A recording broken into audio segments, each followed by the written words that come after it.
Hello students, in this lecture video, we will understand what are enzymes and how they function.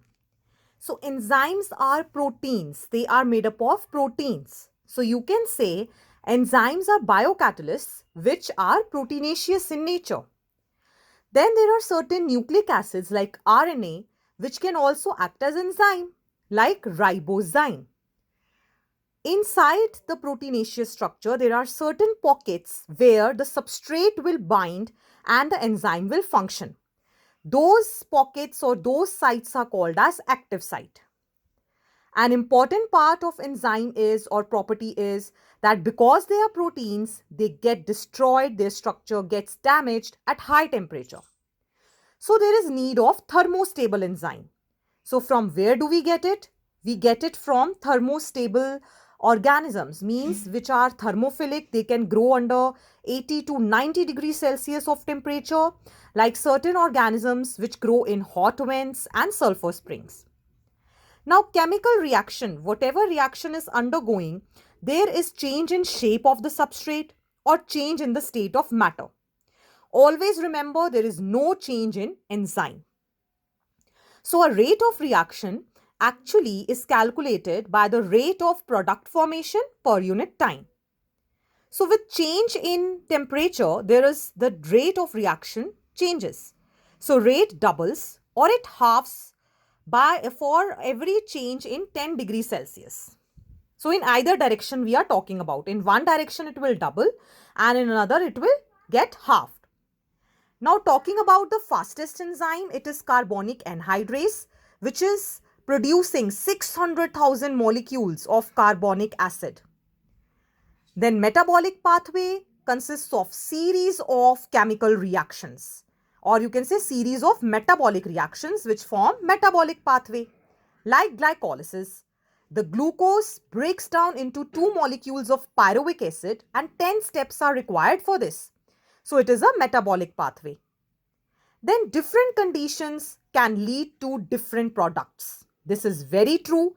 We can see by this example of pyruvic acid. Now, how pyruvic acid, what will be the fate, what it will form, will depend on condition. So, different conditions will lead to different products. Let us see.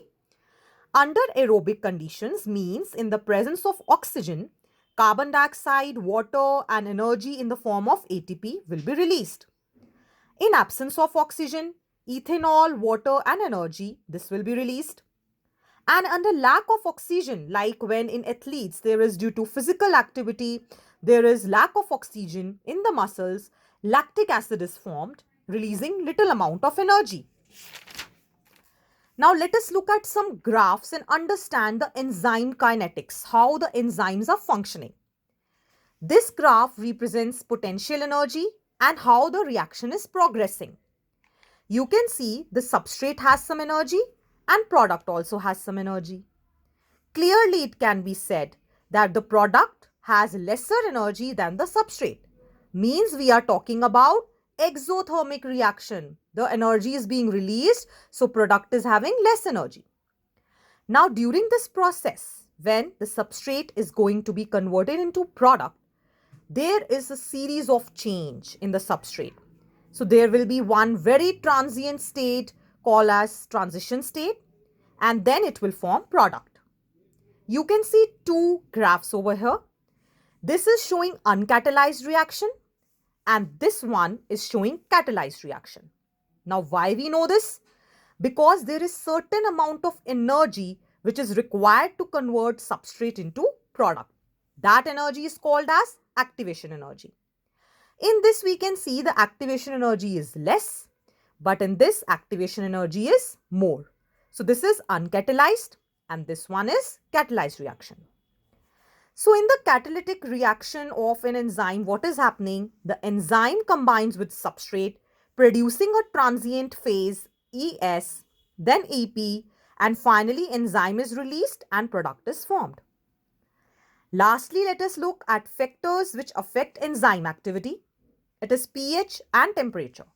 So change in acidity, basicity and temperature will lead to this type of graph. This is showing enzyme activity and this is showing the factor. So with increase, there will be a little increase, but later on there will be denaturation of the protein and the activity will reduce.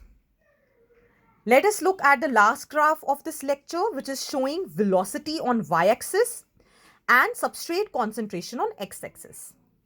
How the reaction proceeds?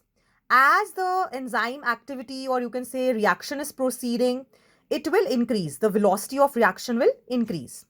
But at this level, it will become stationary. So this is the maximum velocity, or Vmax, which is attained. Then coming to Km, Km is that substrate concentration at which the maximum velocity is half. You can say 50% enzyme is active in this situation. So this is one constant which you should remember, called as Michaelis constant, which basically gives you how an enzyme is functioning.